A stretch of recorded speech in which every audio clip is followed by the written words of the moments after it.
Olá, bem-vindos novamente aqui ao curso de Instituições de Direito Público e Privado.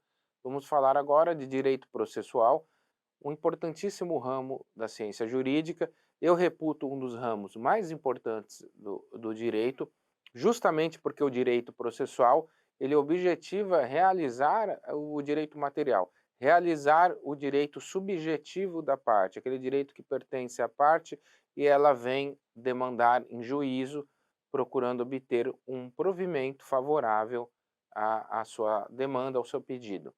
Então, o direito processual que possibilita isso. É justamente o direito processual que sistematiza a atuação do Poder Judiciário no sentido de produzir uma decisão final. Então, sem o direito processual, a gente não falaria propriamente em Estado Democrático de Direito, em direitos subjetivos e subjetivos. Todos os direitos não passariam de uma fantasia, uma vez que, se não há possibilidade de exercitá-los, estariam só no plano abstrato e jamais no plano concreto. Então, o que possibilita a concretude do direito, a realização dos direitos, são todas as normas processuais. Por isso, eu, até como um professor de direito processual civil, entendo que o direito processual é um dos ramos mais essenciais de estudo principalmente para os alunos da graduação de direito, aqueles que procuram ter uma profissão jurídica. E o que é importante no direito processual? Muitos temas, certo? Muitos tópicos, diversos assuntos são de interesse grande na área de direito processual. Podemos começar com jurisdição e processo, propriamente, e competência. Então, esses três grandes temas, jurisdição, processo e competência.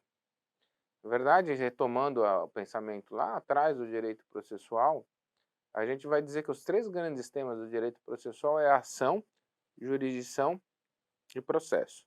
Só que eu estou tirando a ação aqui, que eu não vou explicar agora de início a ação, eu vou apenas explicar jurisdição, processo, e na sequência a gente fala de ação, mas eu vou explicar mais jurisdição, processo e competência, porque a competência tem um aspecto prático, ela está ligada à jurisdição, então eu não fiz essa divisão didática clássica para explicar o direito processual, que é jurisdição, processo e ação. Eu estou tirando a ação de lado e vou explicar para vocês apenas jurisdição e competência como uma parte importante do direito processual e explicar um pouco o processo. Como se forma, então, o processo? O processo se forma com uma petição inicial que o autor demanda, protocola, distribui, venha a levar essa petição até o Poder Judiciário, hoje de forma eletrônica, na maioria dos fóruns do Brasil, e ao juiz receber essa petição, ele, para formar o triângulo processual, manda citar o réu. Então, o processo civil, a relação que se estabelece no processo civil também é uma relação jurídica, assim como no direito material, que você tem, por exemplo, no direito obrigacional, você tem também uma relação jurídica entre credor e devedor. No direito processual, essa relação jurídica vai se estabelecer também. Ela ganha aqui a particularidade de ser uma relação jurídica processual, formada entre autor, réu e Estado juiz. Então, ela é uma relação jurídica triangular, no sentido de o autor vai até o Estado juiz, o juiz cita o réu, formando aí a relação jurídica processual triangular. O réu é citado para responder o processo. Aí se desenvolve o processo judicial com contraditório e ampla defesa, um dos direitos fundamentais que é garantido pela nossa Constituição Federal de 88. Essa é propriamente a lide. O conceito de lide, conceito clássico de lide, é conflito de interesses suscitado em juízo. Então aí a gente tem uma lide, um litígio. Por isso que se diz que o processo ele é litigioso e não um processo consensual ou de jurisdição voluntária. Aí a gente tem uma lide porque o réu é demandado justamente para contestar ou voluntariamente realizar o direito que o autor da ação está demandando, o direito que o autor da ação está pedindo em juízo. Essa é basicamente a estrutura do processo, e essa estrutura se repete no processo penal também, com a particularidade que no processo penal a gente tem o Ministério Público, muitas vezes como autor da ação, e o réu é aquele que o Estado procura, objetiva punir, e nesse caso o juiz deve ser um juiz imparcial, que irá julgar o réu, e esse ius puniendi do Estado ele é representado pela vontade do Ministério Público e não pela vontade do magistrado. O magistrado, nesse sentido, tem que ser isento. A vontade de punir, o ius puniendi, é uma busca do Ministério Público e, claro, no direito penal, isso se não existir motivos de absolvição, quando o Ministério Público é obrigado a pedir a absolvição, como lembra um conceituado processualista muito querido aí, que é o Afrânio Silva Jardim. Ele sempre está tocando nesse assunto, falando que é obrigação do Ministério Público pedir a absolvição quando constatado o motivo que não ensejaria uma punição, ou seja, a falta, na verdade, de motivos punitórios. Basicamente, o processo penal caminha nessa linha, o Ministério Público com maior interesse. Mas voltando aqui ao processo civil, a gente tem o processo como um grande tema a ser estudado pelo direito processual. Superado o processo, abandonado aqui o processo, o que mais interessa para se estudar no direito processual? A jurisdição, conceito de jurisdição e o que é a jurisdição, o que compreende a jurisdição, daí porque eu quis falar também em competência, porque a jurisdição vai compreender os temas relacionados à competência. Se a gente fala de competência, a gente está falando também de jurisdição. E o que é a jurisdição? É o exercício do poder de julgar do Estado juiz. Nesse sentido, jurisdição é um tópico afeto, é um tópico próprio do Poder Judiciário. Não se fala em jurisdição nas vias administrativas. Seria impróprio falar em jurisdição de uma delegacia de polícia. Na verdade, uma delegacia de polícia ela tem atribuição numa determinada região. Jurisdição é tema próprio do Poder Judiciário. E dentro da jurisdição, o que é mais importante ser estudado diz respeito à competência. Então, a gente tem jurisdições federais, estaduais, jurisdição da Justiça Eleitoral, da Justiça do Trabalho, e que se confunde aí se fala muito em competência trabalhista, competência militar, competência federal, é aí que entra a questão da competência. Então, a primeira divisão da competência é que estabelece o tipo de justiça, ou eu gosto de falar também qual jurisdição que está a determinar a aplicação do direito, se é uma jurisdição federal ou estadual, se é uma jurisdição eleitoral ou trabalhista. Nesse caso, a gente tem, então, a primeira grande divisão da competência, que é estabelecer qual a justiça competente, se é a justiça do trabalho ou a justiça civil.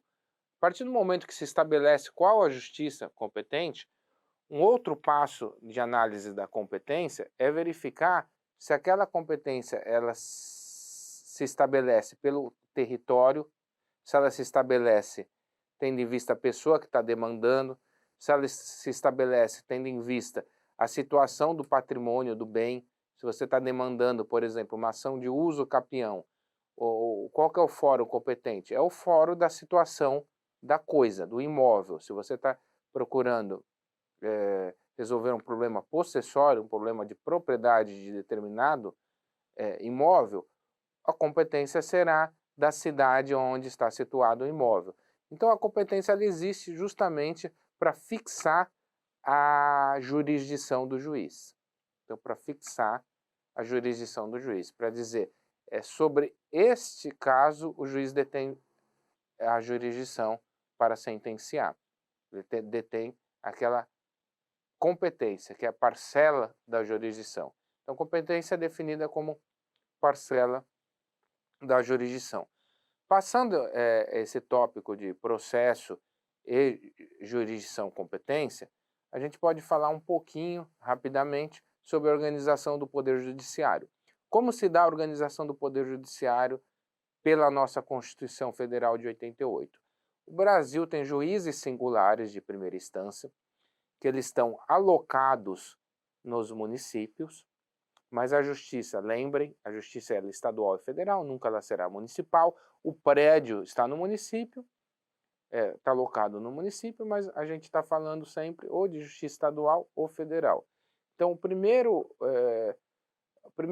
primeira pessoa, o primeiro órgão, vamos dizer assim, o primeiro órgão a julgar o processo é o órgão singular, ou seja, quando a gente fala em órgão singular, a gente está falando em juiz de direito singular, a gente está falando em um juiz de direito, e não um colegiado de juízes, e não um conjunto de juízes que irá julgar o processo no tribunal. A primeira instância, ou aquele fórum ali da cidade, primeira instância, que está mais próximo de você, é o juiz de primeira instância. O juiz de primeira instância vai julgar a causa, depois de um tempo que possibilita o contraditório, a ampla defesa, a produção de provas, desde provas periciais a provas testemunhais.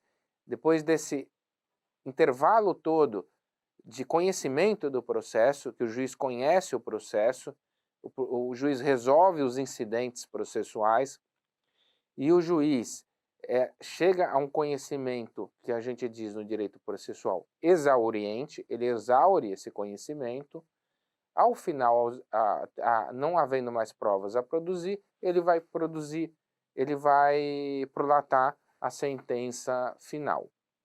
Então, essa prolatação da sentença final, ela ocorre depois de um longo processo de conhecimento, onde há o contraditório ampla defesa, a possibilidade de produção de provas. As provas são as mais diversas, como eu disse há pouco, pericial, testemunhal. Então, existe ainda no decorrer do processo possibilidades de, a gente vai falar logo mais, possibilidades de recursos de decisões do juiz intermediária, porque o processo ele tem um começo e um fim. Nesse transcorrer pode ocorrer alguma decisão intermediária que caberá recurso de agravo, e então justamente devido a toda essa complexidade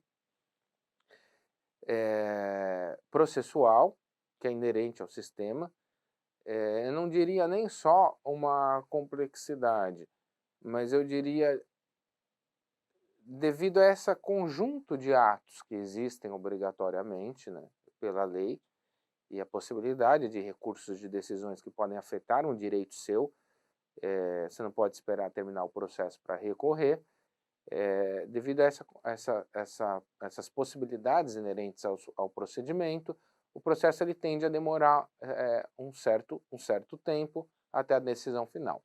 Com a decisão final, abre-se a possibilidade de recurso ao Tribunal Superior.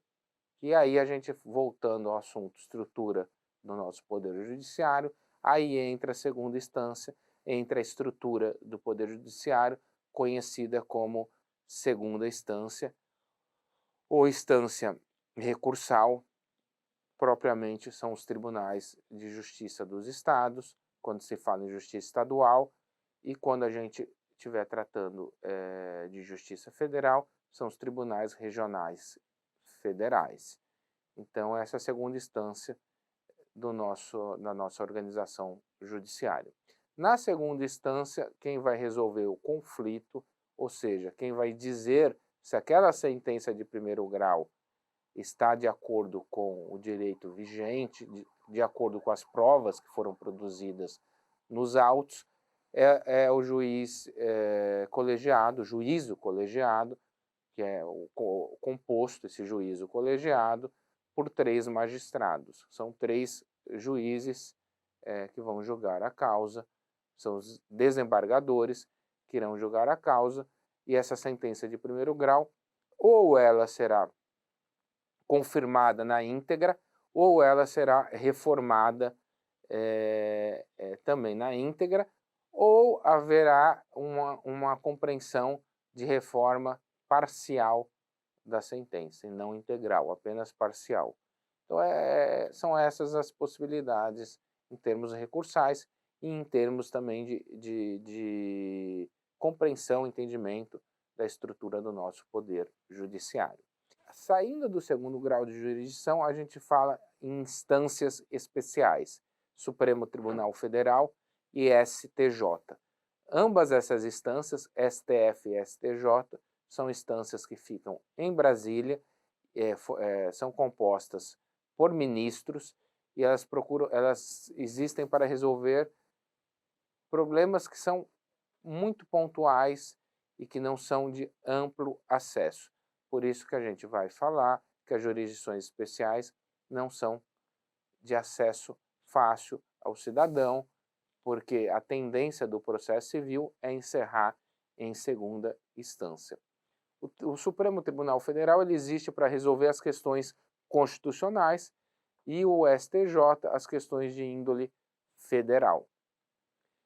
Dito isso sobre a estrutura do nosso poder judiciário, eu já falei um pouco sobre recurso também, junto com a estrutura, então a gente pode encerrar aqui este capítulo e eu desejo a vocês uma boa leitura do livro.